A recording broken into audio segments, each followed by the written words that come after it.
Di sini kan sudah ada datanya dan ini tampilan di variable view-nya. Langsung saja kita ke analyze, terus ke regresi linear. X1-nya di independen, X2-nya di independen, sedangkan Y-nya di dependen. Setelah itu statistik Durbin-Watson-nya di continue. Setelah itu di bagian save-nya centang unstandarized, kemudian di continue. Nah, setelah melakukan analisis tadi akan muncul residual 1. Baik, setelah kita menguji data tadi, muncullah beberapa tabel output yang akan kita jelaskan satu persatu.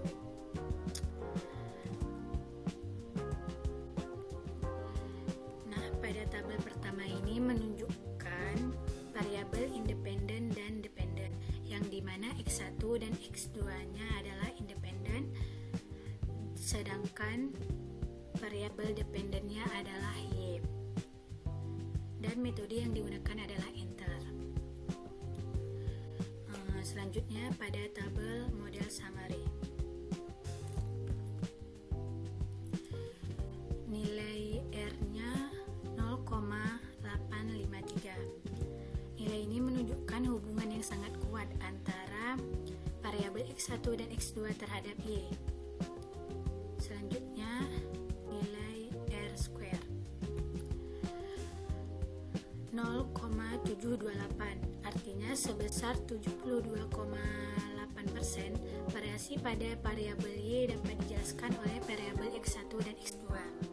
Dan selanjutnya ada nilai adjust R square 0,713. Setelah disesuaikan dengan jumlah variabel, kemampuan model dalam menjelaskan Y sebesar 71,3%. Dan ada nilai standar error 7,07634. Nilai ini menunjukkan tingkat kesalahan prediksi model sebesar 7,07634. Dan yang terakhir ada nilai Durbin-Watson 1,109. Nilai ini berada di bawah 2, sehingga menunjukkan adanya kecenderungan autokorelasi positif pada model regresi. Jadi, kesimpulannya, karena nilai Durbin-Watson-nya sebesar 1,109 lebih kecil dari 2, maka model menunjukkan adanya kecenderungan autokorelasi positif.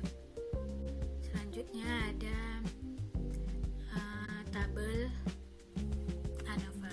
Pada tabel ANOVA, nilai F hitungnya adalah 49,518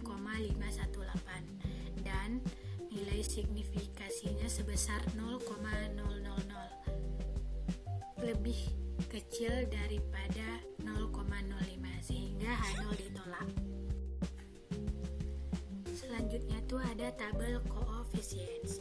Pada tabel ini, nilai konstannya adalah 3,581 dan nilai sig-nya 0,659, yang dimana jika nilai X1 dan X2 dianggap 0, maka nilai Y sebesar 3,581. Kemudian nilai variabel X1,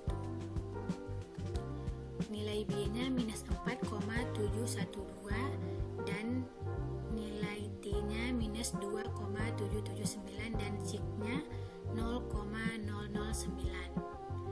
Nilai signifikasinya 0,009 lebih kecil daripada 0,05, sehingga X1 berpengaruh signifikan terhadap Y. Koefisien bernilai negatif minus 4,712, artinya setiap kenaikan satu satuan X1 akan menurunkan nilai Y sebesar 4,712 satuan. Selanjutnya, nilai variabel X2. Nilai B-nya 0,639 dan nilai T-nya 7,927 dan nilai sig-nya 0,000. signifikasinya 0,000 lebih kecil daripada 0,05 sehingga X2 berpengaruh signifikan terhadap Y. Koefisien positif 0,639 menunjukkan bahwa setiap kenaikan satu satuan X2 akan meningkatkan Y sebesar 0,639 satuan. Jadi, X2 berpengaruh positif dan signifikan terhadap Y. Pada tabel terakhir, yaitu tabel residual statistik, tabel ini memberikan informasi mengenai nilai prediksi dan residual atau selisih antara nilai aktual dan prediksi. Jumlah data yang dianalisis sebanyak 40 observasi atau N sama dengan 40. Dan rata-rata residual sebesar 0,00 yang menunjukkan bahwa model regresi sudah cukup baik karena kesalahan prediksi rata-ratanya mendekati 0. Dan nilai residual minimum sebesar minus 1,4376 dan maksimum sebesar 1,3146. Nilai ini menunjukkan rentang kesalahan prediksi model.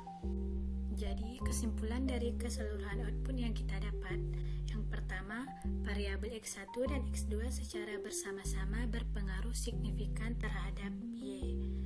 Sig F sama dengan 0,00. Dan yang kedua, variabel X1 berpengaruh negatif dan signifikan terhadap Y.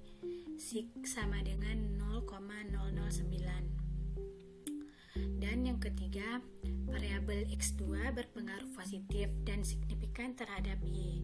Sig sama dengan 0,00. Dan yang keempat, nilai R² sebesar 72,8% yang berarti kemampuan model dalam menjelaskan Y tergolong kuat. Dan yang kelima, nilai Durbin-Watson sebesar 1,109 sehingga terdapat kecenderungan autokorelasi positif pada model regresi.